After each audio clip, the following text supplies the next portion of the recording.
नमस्कार प्यारे बच्चों, मैं श्रीमती साधना जैन, व्याख्याता, शासकीय एमएलबी कन्या उच्चतर माध्यमिक विद्यालय शहडोल।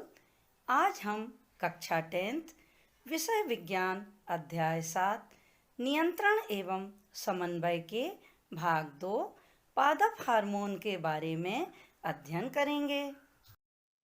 प्रत्येक जीव अपने आसपास होने वाले परिवर्तनों की पहचान करता है और उस पर प्रतिक्रिया देता है। किसी जीव द्वारा उसके वातावरण में होने वाले परिवर्तनों की पहचान करना और उस पर प्रतिक्रिया करना यहाँ हम देखेंगे। किसी परिवर्तन को पहचानना उद्दीपन कहलाता है और उस उद्दीपन पर प्रतिक्रिया करना अनुक्रिया कहलाता है। किसी अनुक्रिया को देने के लिए जीव विभिन्न गतियां करता है। कुछ गतियों में जीव अपना स्थान परिवर्तन भी करता है और इस तरह से किसी उद्दीपन पर अनुक्रिया देने के लिए उसके द्वारा जो विभिन्न गतियां की जाती हैं वो कई अंगों के नियंत्रण और समन्वय के द्वारा ही हो पाती हैं। इस चित्र में हम देखें, अचानक सिंह का आ जाना यह एक उद्दीपन है और सिंह को देख करके इंसान का डरना और वहां से भागना यह अनुक्रिया है और ये सभी क्रियाएं कई अंगों के नियंत्रण और समन्वय के द्वारा ही हो पाती हैं। जैसा कि आप चित्र में देख रहे हैं, जंतुओं में नियंत्रण और समन्वय के लिए तंत्रिका तंत्र तथा पेशी कोशिकाओं से बना हुआ पेशी तंत्र पाया जाता है। आइए अब हम पौधों में नियंत्रण और समन्वय को देखें। पौधे जंतुओं की तरह उद्दीपन को प्राप्त करके गमन नहीं करते, लेकिन किसी उद्दीपन की अनुक्रिया के फलस्वरूप वे विभिन्न गतियां जरूर करते हैं। अगर हम छुई मुई के पौधे को देखें तो छुई मुई के पौधे की पत्तियों को स्पर्श करने पर वे मुड़ जाती हैं। यहाँ पर स्पर्श उद्दीपन है और उनका अंदर की ओर मुड़ जाना अनुक्रिया है, लेकिन इस क्रिया का वृद्धि से कोई संबंध नहीं है और ऐसी गतियां जिनका वृद्धि से कोई संबंध ना हो, वृद्धि से मुक्त गति या ग्रोथ इंडिपेंडेंट मूवमेंट कहलाती हैं। जैसा कि आप इस चित्र में बीजों का अंकुरण देख रहे हैं, आपने देखा होगा कि जड़ें नीचे की ओर और तना ऊपर की ओर वृद्धि कर रहा है। अर्थात जब बीज अंकुरित होता है तो जड़ें नीचे की ओर और तना ऊपर की ओर आता है। नवोद्भिद की ये जो दिशिक गति है, अलग अलग दिशाओं में हो रही है, और ये जो दिशिक गति है यह वृद्धि के कारण हो रही है। अतः पौधों में दो प्रकार की गतियां होती हैं। पहला, वृद्धि से मुक्त गति, जो हमने अभी छुई मुई के पौधे में स्पर्श के उद्दीपन से होना देखा है, और दूसरी वृद्धि पर आश्रित गति, जो कि हम बीजों के अंकुरण में देख सकते हैं। छुई मुई के पत्तों की कोशिकाओं में जल भरा हुआ होता है, जिसका दाब कोशिकाओं के आकार को बनाए रखता है और छुई मुई के पत्ते खुले रहते हैं। स्पर्श उद्दीपन की पहचान करने पर पौधों में कुछ आयनों का स्रावण किया जाता है। ये आयन पोटेशियम और क्लोराइड आयन हैं और इस तरह से कोशिका के बाहर आयनों का सांद्रण बढ़ जाता है। कोशिका के अंदर और बाहर आयनों के सांद्रण के अंतर को कम करने के लिए ऑस्मोसिस या परासरण की क्रिया होती है और कोशिकाओं के अंदर से जल कोशिकाओं के आसपास की कोशिकाओं में पहुंच जाता है और इस तरह से ये कोशिकाएं सिकुड़ जाती हैं और पत्तियां अंदर की तरफ मुड़ जाती हैं। छुई मुई के पौधे में स्पर्श किसी एक भाग पर किया जाता है, लेकिन अनुक्रिया देने के लिए गति अन्य भागों द्वारा भी की जाती है। इसके लिए स्पर्श किए जाने की सूचना इलेक्ट्रोकेमिकल मीन्स या वैद्युत रसायन साधन के द्वारा विभिन्न भागों तक पहुंचाई जाती है, जिसके कारण पत्ते तेजी से अंदर की ओर मुड़ जाते हैं। छुई-मुई के पौधे में होने वाली यह गति कंपान कुंचन या सिस्मोनास्टिक मूवमेंट कहलाता है। यह वृद्धि से मुक्त गति है और इस तरह की और गतियां भी हम देख सकते हैं, जैसे कि कमल के पुष्प का सुबह के समय खिल जाना या वीनस फ्लाई ट्रैप द्वारा कीटों के स्पर्श होने पर उसे अपने अंदर ले लेना आदि। आइए अब हम कुछ वृद्धि पर आश्रित गतियां देखते हैं। पौधों के लिए कुछ उद्दीपन जैसे कि प्रकाश, गुरुत्व, जल, रसायन आदि वृद्धि पर आश्रित गतियों के लिए जिम्मेदार होते हैं। कुछ पादप जैसे कि अंगूर की प्रतान या टेंड्रिल स्पर्श के लिए संवेदनशील होती है। जब प्रतान का कोई भाग किसी आधार के साथ संपर्क में आता है तो वह संपर्क वाले स्थान पर धीरे वृद्धि करता है। जैसा कि आप इस चित्र में देख रहे हैं, यह एक आधार है और इसके संपर्क में आने वाला यह जो नीचे वाला भाग है, यह क्या करता है, धीमी गति से वृद्धि करता है, जबकि प्रतान का वह भाग, ये ऊपर वाला भाग जो कि संपर्क में नहीं होता, उसकी वृद्धि जल्दी होती है। इस कारण प्रतान किसी आधार को अच्छी तरह से जकड़ लेता है और उस पर लिपट जाता है। यहाँ अनुक्रिया देने के लिए की गई गति का वृद्धि से सीधा संबंध है, इसलिए ऐसी गति को वृद्धि पर आश्रित गति कहा जाता है।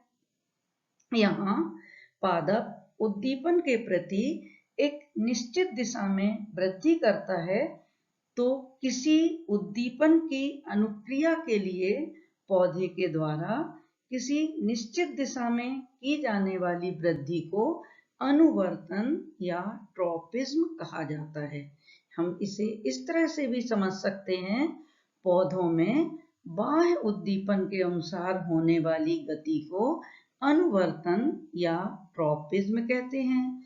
जैसे पौधों की डालियों का सूर्य के प्रकाश की ओर गति फोटोट्रॉपिज्म या प्रकाशानुवर्तन कहलाता है। इसी तरह से पौधों की जड़ों का गुरुत्व की दिशा में वृद्धि करना गुरुत्वानुवर्तन या जियोट्रॉपिज्म कहलाता है। पर्यावरणीय प्रेरण जैसे प्रकाश या गुरुत्व पादप की वृद्धि करने वाले भाग में दिशा परिवर्तित कर देते हैं। ये दिशिक या अनुवर्तन गतियां उद्दीपन की ओर या उसकी विपरीत दिशा में हो सकती हैं। जैसा कि आप चित्र में देख रहे हैं, पौधों में जड़ें हमेशा गुरुत्व या पृथ्वी की ओर गति करती हैं, अर्थात धनात्मक गुरुत्वानुवर्ती होती हैं, जबकि तना हमेशा पृथ्वी के विपरीत दिशा में गति करता है, अर्थात ऋणात्मक गुरुत्वानुवर्ती होता है। अगर हम एक गमले को आड़ा भी कर दें तो भी हम देखेंगे कि जड़ें हमेशा नीचे की ओर अर्थात पृथ्वी की दिशा में या गुरुत्व की दिशा में गति करेंगी और तना हमेशा ऋणात्मक गुरुत्वानुवर्ती गति प्रदर्शित करेगा, अर्थात तना आड़ा वृद्धि नहीं करेगा, वह सूर्य के प्रकाश की ओर मुड़ जाएगा या गुरुत्व के विपरीत दिशा में ऊपर की ओर बढ़ने लगता है। पादप के लिए प्रकाश एक उद्दीपन है। प्रकाश की उपस्थिति में पौधों की अनुक्रिया को प्रकाशानुवर्तन कहते हैं। पौधे का प्ररोह या शूट सूर्य के प्रकाश की दिशा में वृद्धि करके सकारात्मक प्रकाशानुवर्तन को प्रदर्शित करता है, जबकि जड़ें सूर्य के प्रकाश की विपरीत दिशा में वृद्धि करके नकारात्मक प्रकाशानुवर्तन को प्रदर्शित करती हैं। पादप की जड़ें मृदा में जल की ओर बढ़ती हैं। जल के उद्दीपन के प्रति जड़ों की अनुक्रिया को जलानुवर्तन या हाइड्रोट्रोपिज्म कहा जाता है।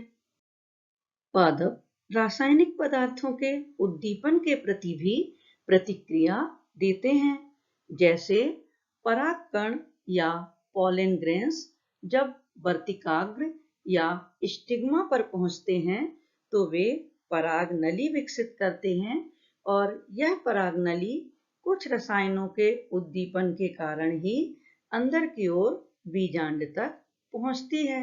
अर्थात जब पौधे के किसी भाग की गति किसी रासायनिक पदार्थ के उद्दीपन से प्रभावित होती है तो इसे रसायनानुवर्तन या कीमोट्रोपिज्म कहते हैं। अर्थात कीमोट्रोपिज्म में रासायनिक पदार्थों के उद्दीपन के प्रति अनुक्रिया की जाती है।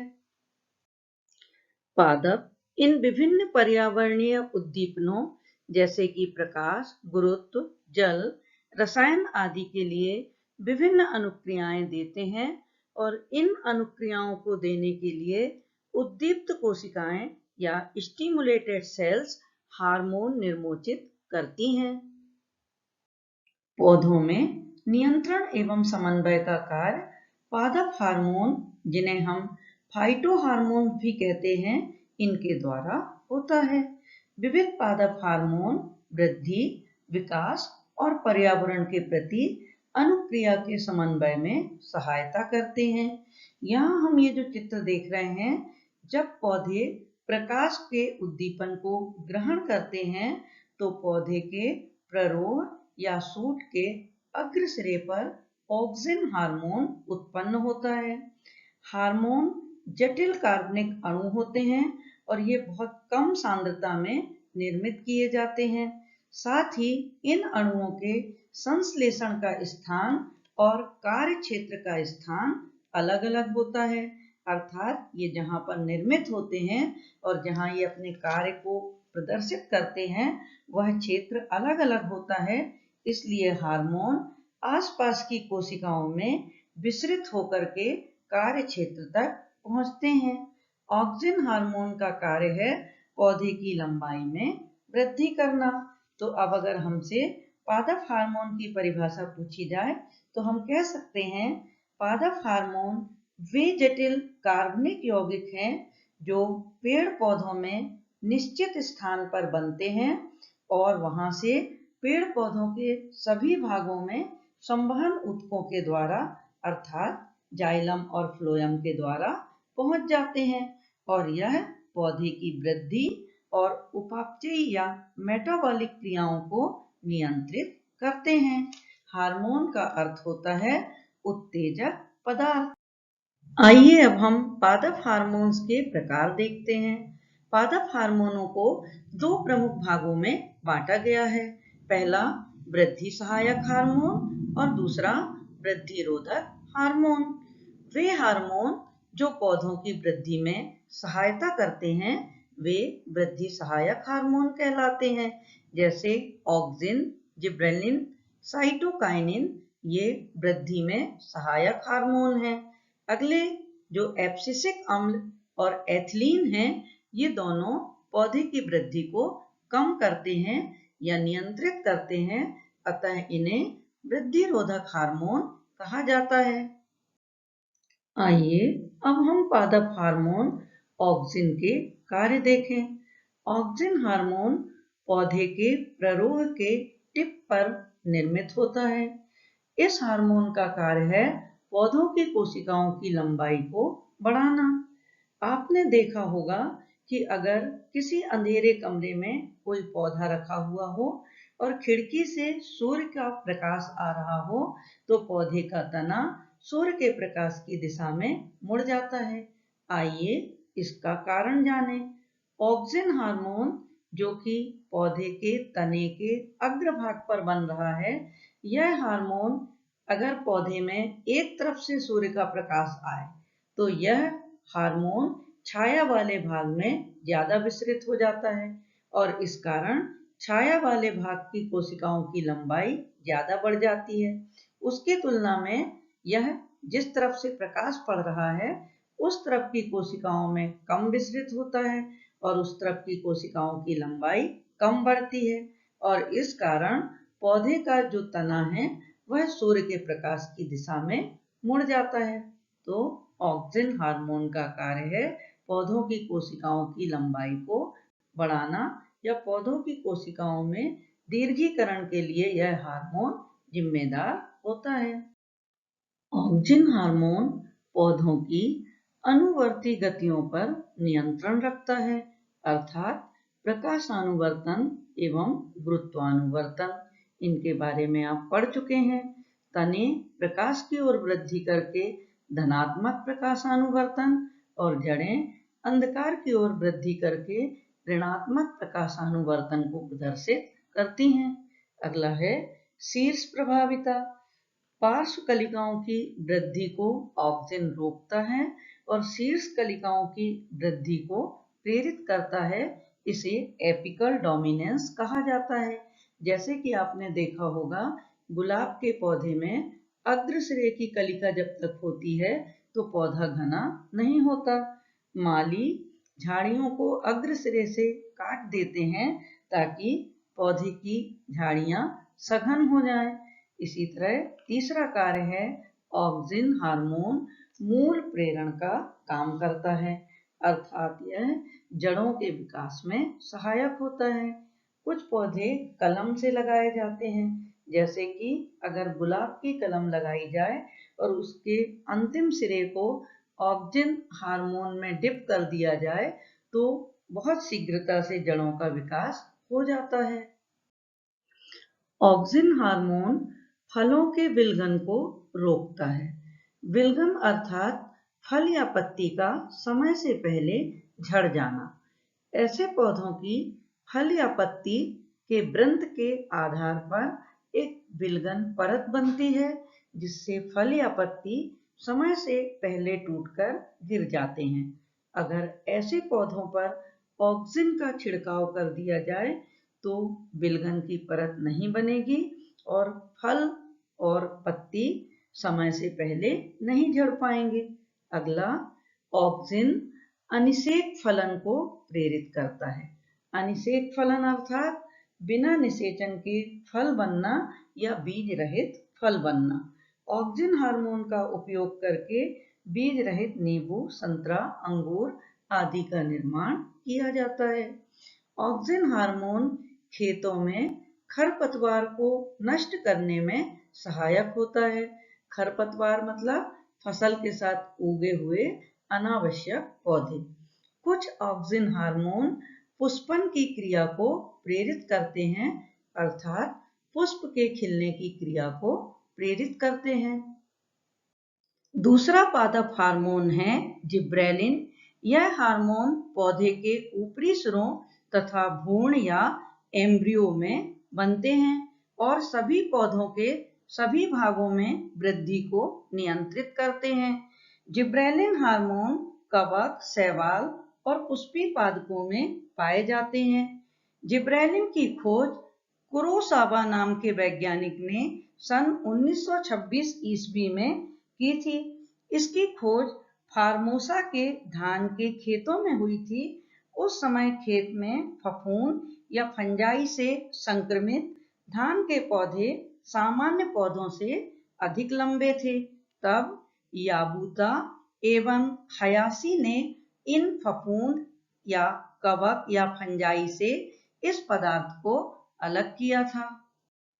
इसे जिब्रेलिन कहा गया। आइए अब हम इसके उपयोग एवं कार्य देखते हैं। जिब्रेलिन हार्मोन पौधों की लंबाई बढ़ाने में सहायक होता है। जिब्रेलिन के द्वारा पर्वों की कोशिकाओं की लंबाई तेजी से बढ़ती है और इससे पौधा लंबा हो जाता है। इस क्रिया को बोल्टिंग कहा जाता है। आइए इसे हम इस चित्र के माध्यम से समझते हैं। आप देख रहे होंगे पौधों के जो तने होते हैं उनके पास दो मुख्य भाग होते हैं। एक यह जो भाग दिखाई दे रहा है गांठ के जैसा, इसे हम पर्व संधि कहते हैं। ये आपको एक के बाद एक अनेक पर्व संधियां दिखाई दे रही हैं और दो पर्व संधि के बीच का जो भाग है इस भाग को पर्व कहा जाता है। तो इस तरह से जो जिब्रेलिन हार्मोन है वो क्या करता है, दो पर्व संधियों के बीच के पर्व वाले भाग की लंबाई को बढ़ाता है और इस तरह से पौधे की लंबाई बढ़ जाती है। अगला, जिब्रेलिन का प्रयोग देरी से पुष्प देने वाले पौधों में पुष्पन की क्रिया को जल्दी कराने के लिए किया जाता है। अर्थात जिन पौधों में पुष्प देरी से खिलते हैं उनमें अगर जिब्रेलिन का छिड़काव कर दिया जाए तो पुष्प जल्दी खिलने लगते हैं। जिब्रेलिन का प्रयोग करके बिना निषेचन के ही बीज रहित फल प्राप्त किए जा सकते हैं। अर्थात जिब्रेलिन अनिषेक फलन में सहायक होता है या जिब्रेलिन की मदद से ऐसे फल प्राप्त किए जा सकते हैं जिनमें बीज ना हो। अंगूर में जिब्रेलिन का छिड़काव करने से अंगूर बड़े आकार के और बिना बीज के उत्पन्न किए जा सकते हैं। अगला, जिब्रेलिन का प्रयोग करके बीजों और आलू के कंदों की प्रसुप्ति काल या डॉर्मेंसी को कम किया जा सकता है। अर्थात अगर बीज अंकुरित ना हो रहे हों या देर से हो रहे हों और उन्हें जिब्रेलिन के द्वारा उपचारित कर लिया जाए तो वो जल्दी अंकुरित होने लगते हैं। इसी तरह से ये जो आलू के कंद हैं जिनसे आलू के पौधे उत्पन्न किए जाते हैं, ये कंद अगर प्रसुप्ति अवस्था को दर्शा रहे हों तो इनकी प्रसुप्ति काल को जिब्रेलिन का उपयोग करके कम किया जा सकता है। जिब्रेलिन के प्रयोग से मटर, सेम, टमाटर आदि की पत्तियां अधिक चौड़ी हो जाती हैं। इसके अलावा जिब्रेलिन जीर्णता के नियंत्रण और पुष्प एवं फलों के परिवर्धन में भी सहायक होता है। आइए अब हम वृद्धि में सहायक तीसरे पादप हार्मोन साइटोकाइनिन के बारे में जानते हैं।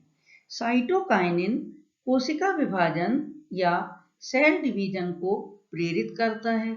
अर्थात यह उन कोशिकाओं में ज्यादा पाया जाता है जिनमें कोशिका विभाजन की दर तेज होती है।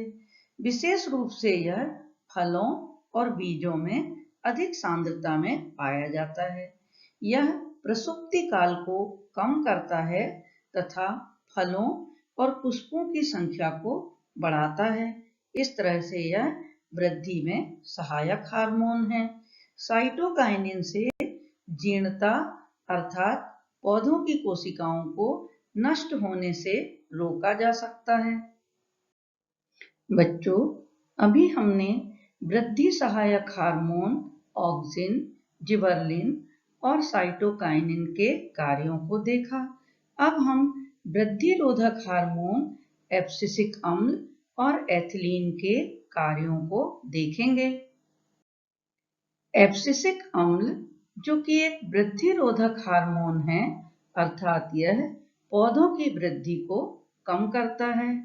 इसके घोल को पत्तियों पर छिड़कने से पत्तियों में जीर्णावस्था उत्पन्न हो जाती है, अर्थात पत्तियां पीली पड़ जाती हैं, उनका क्लोरोफिल नष्ट हो जाता है और वो 2 या 3 दिन में ही सूखकर झड़ जाती हैं। यह हार्मोन कोशिका विभाजन और कोशिकाओं को लंबा होने से रोकता है, अर्थात यह हार्मोन सेल डिवीजन और सेल इलांगेशन को रोकता है। यह हार्मोन कलियों में वृद्धि और बीजों के अंकुरण को रोकता है, अर्थात वृद्धि की क्रिया को कम करता है। यह हार्मोन पुष्पन अर्थात पुष्प बनने की क्रिया को रोकता है और साथ ही साथ यह हार्मोन रंध्रों या स्टोमेटा को बंद करके बाष्पोत्सर्जन की क्रिया को भी कम करता है। अगला वृद्धि रोधक हार्मोन है एथिलीन। एथिलीन गैसीय अवस्था में होता है और यह फलों को पकाने में सहायक होता है। यह हार्मोन पौधों को लंबा होने से रोकता है, अर्थात वृद्धि रोधक है। इसके प्रभाव से मादा पुष्पों या फीमेल फ्लावर्स की संख्या में वृद्धि होती है, जबकि नर पुष्पों या मेल फ्लावर्स की संख्या में कमी आती है। यह हार्मोन पुष्पन अर्थात पुष्प लगने की क्रिया को कम करता है। यह पुष्पों, फलों और पत्तियों के विलगन को बढ़ाता है। विलगन अर्थात उनका टूटकर गिरना और विलगन की क्रिया को बढ़ाता है, अर्थात यह एक वृद्धि रोधक हार्मोन है। तो इस तरह से इस अध्याय में हमने पादपों में नियंत्रण एवं समन्वय तथा पादप हार्मोन के बारे में देखा। आइए अब हम कुछ प्रश्नों के माध्यम से अभ्यास करते हैं। पहला प्रश्न है, पादप हार्मोन क्या है? पादप हार्मोन वे जटिल यौगिक हैं जो पेड़ पौधों में निश्चित स्थान पर बनते हैं और विसरित होकर पेड़ पौधों के सभी भागों में पहुंचते हैं और वहां पर वृद्धि और उपापचयी क्रियाओं को नियंत्रित करते हैं। दूसरा प्रश्न है, छुई-मुई के पादप की पत्तियों की गति और प्रकाश की ओर प्ररोह की गति से किस प्रकार भिन्न है? यहाँ पर हम दो गतियों के बीच में तुलना करेंगे। छुई-मुई के पादप की जो गति है वह वृद्धि से मुक्त गति होती है और यह स्पर्श की अनुक्रिया के कारण होती है। इसे कंपानुकुंचन या सिस्मोनास्टिक गति कहते हैं। और यहाँ पर छुई-मुई के पौधे जो हैं वो स्पर्श की अनुक्रिया के प्रति तेजी से गति करते हैं, जबकि दूसरी जो गति है वह है प्रकाश की ओर प्ररोह या तने की गति। यह गति प्रकाश के उद्दीपन के कारण होती है। यह वृद्धि पर आश्रित गति है। इसे प्रकाशानुवर्तन भी कहा जाता है और इस गति में प्रकाश की अनुक्रिया के प्रति धीमी दर से गति होती है। तीसरा प्रश्न है, एक पादप हार्मोन का उदाहरण दीजिए जो वृद्धि को बढ़ाता है। तो हम पढ़ चुके हैं कि हार्मोन दो तरह के होते हैं, एक वृद्धि में सहायक और दूसरे वृद्धि को रोकने वाले। वृद्धि में सहायक पादप हार्मोन ऑक्सिन, जिबरलिन और साइटोकाइनिन है। इसलिए आप इन तीनों में से अगर किसी का भी नाम लिखेंगे तो आपका उत्तर सही होगा। अब अगला प्रश्न है, किसी सहारे के चारों ओर एक प्रतान की वृद्धि में ऑक्सिन नाम का हार्मोन किस तरह से सहायक होता है? तो कुछ पौधे जैसे मटर आदि के पौधे जो कि दुर्बल होते हैं वो किसी सहारे से लिपट कर ऊपर की ओर चढ़ते हैं।